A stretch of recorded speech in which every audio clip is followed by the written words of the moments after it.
9 கோளும் ஒன்றாய் காண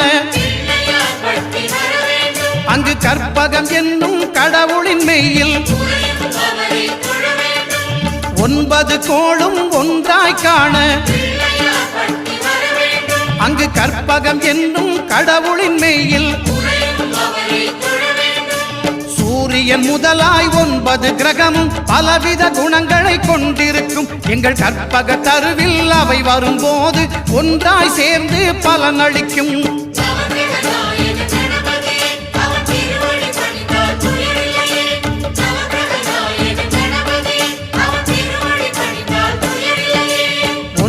கோளும் ஒன்றாய் காண